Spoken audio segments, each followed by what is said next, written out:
Is Congresswoman Ilhan Omar the victim of a political witch hunt, or is she desperately trying to deflect blame for a massive taxpayer-funded disaster? As questions mount regarding her potential connections to the Feeding Our Future fraud scandal in Minnesota, the representative has finally broken her silence, and she is pointing her finger directly at the Trump administration. Before we continue, if you want to stay on top of everything happening in U.S. politics, hit that subscribe button right now and leave a like. It really helps this channel grow and ensures you don't miss the next update.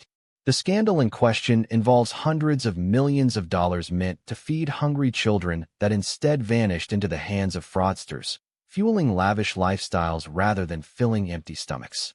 It's a tragedy that has left taxpayers furious. Now, Representative Ilhan Omar is firing back at her critics.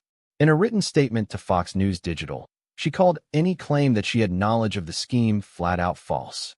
She pointedly reminded everyone that the Meals Act, which she authored, was signed into law by President Trump and was passed with bipartisan support. She argues that it was the Trump administration's USDA secretary who set the regulatory framework, essentially placing the blame for the program's failures on the previous White House. But here is where the narrative gets complicated. Omar claims that the moment this fraud came to light, she immediately demanded answers. She expressed her gratitude that individuals like Amy Bach are being held accountable. However, this statement hasn't silenced the skepticism from the other side of the aisle. The Minnesota House Fraud Prevention and State Agency Oversight Committee has been digging deep, and they aren't satisfied with a simple statement. They've gone so far as to invite Omar to testify, but that invitation has gone unanswered. Even worse, an attempt to subpoena her for records and communication history was blocked by Democrats on the committee.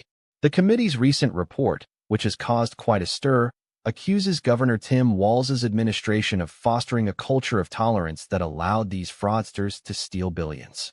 The report is particularly harsh on Omar, asserting that her Meals Act effectively took the guardrails off federal nutrition programs. By allowing for-profit restaurants to participate and permitting grab-and-go flexibilities, critics argue it became nearly impossible to verify if a single child was actually being fed. State Representative Kristen Robbins, the Republican chair of the committee, isn't buying Omar's revisionist history. She points out that Omar was sending letters urging the administration to keep these waivers in place long after the problems should have been obvious. According to Robbins, the letter Omar sent demanding accountability only came after the fraud was already fully exposed in the public eye. This brings us to a massive question. If the goal was truly to feed children, why were the safeguards stripped so bare, and why was there such a delay in addressing the obvious red flags? We are looking at a situation where potentially millions of taxpayer dollars were treated like a personal bank account. As J.D. Vance and other lawmakers look deeper into potential immigration fraud allegations surrounding Omar, this Feeding Our Future scandal feels like it could be just the tip of the iceberg. If this legislative oversight was actually an oversight that enabled criminals to enrich themselves, who is ultimately responsible for the policy choices that made it possible? Was it a well-intentioned policy that failed, or was it a deliberate move that sacrificed transparency for political expediency? The political fallout here is going to be significant, and it's clear that the pressure on the Congresswoman is only going to intensify as more documents and testimonies come to light. So what do you think about this? Do you believe Ilhan Omar is being unfairly targeted by her political opponents, or is there a legitimate need for a full, transparent investigation into her role in this scandal? Drop your opinion in the comments below. I read every single one, and I want to hear your perspective on this unfolding story.